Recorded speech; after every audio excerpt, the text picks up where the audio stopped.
జయ kitchen TV. ఈరోజు సగ్గుబియ్యంతో breakfast తయారు చేస్తున్నానండి. సగ్గుబియ్యం ఉప్మా.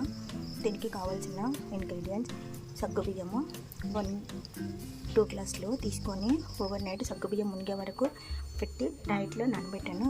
ఇలా వాటర్ అంతా పోయి ఇలా వస్తుంది, ఇలా ఉంటుందండి. సగ్గుబియ్యం బాగా నానేసి ఇలా ఉంటాయి. తర్వాత దీంట్లోకి వేరుశనగకాయలు తీసుకోవాలండి. 2 గుప్పిళ్ళు తీసుకోవాలండి. స్పూన్స్ అయితే 4 స్పూన్స్ తీసుకోవాలి. కొద్దిగా వేరుశనగకాయలు ఎక్కువ ఉంటే బాగుంటుంది టేస్ట్. 2 పొటాటోలు శుభ్రంగా కడిగి బాయిల్ చేసుకోవాలి.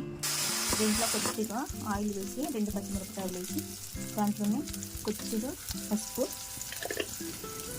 టేస్ట్కి తగ్గట్టు ఒక చిన్న స్పూన్ సాల్ట్ తక్కువ వేయాలండి. కొద్దిగా కారము 1/2 స్పూను, కొద్దిగా కరివేపాకు. ఇప్పుడు నైట్ నానబెట్టుకున్న సగ్గుబియ్యం అది లోపల ఉంటాయి. చాలా తక్కువ వాటర్ వేసి అవి మునిగే వరకే వేయాలండి. వాటర్ ఇలా పొడిగా అవుతాయండి. బాగా వాటర్ వేస్తే మెత్తగా అయిపోతాయి, మనకు తీసుకోవడానికి రాదు. ఇలా పొడిగా ఉండాలి. ఇది నాని లేదని పిలవడానికి ఇలా మెత్తగా అవ్వాలి. కొద్దిగా వేగిన తర్వాత 2 పొటాటోలు బాయిల్ చేసి పెట్టుకున్నాం, వేసేయాలి.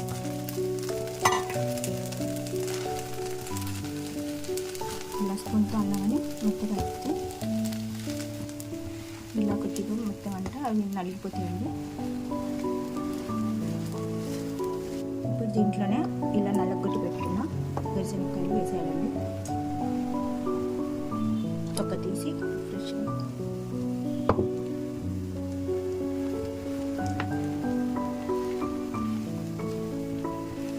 సిమ్లో పెట్టి చేయాలండి. ఇలా ఇందాక పొడిగా వేసాం కదా సగ్గుబియ్యము, ఇలా కొద్దిగా అంటుకున్నట్టు అవ్వాలి. అప్పుడు ఇది కుక్ అయినట్టు అనమాట. ఒక 5 మినిట్స్ మూత పెట్టి పెట్టాలి. ఇలా మధ్యలో ఒక్కసారి చూడాలి. స్టిక్కీ కాగుతుంది కొంచెం. ఆయిల్ మట్టుకు చాలా కొద్దిగా వేసానండి.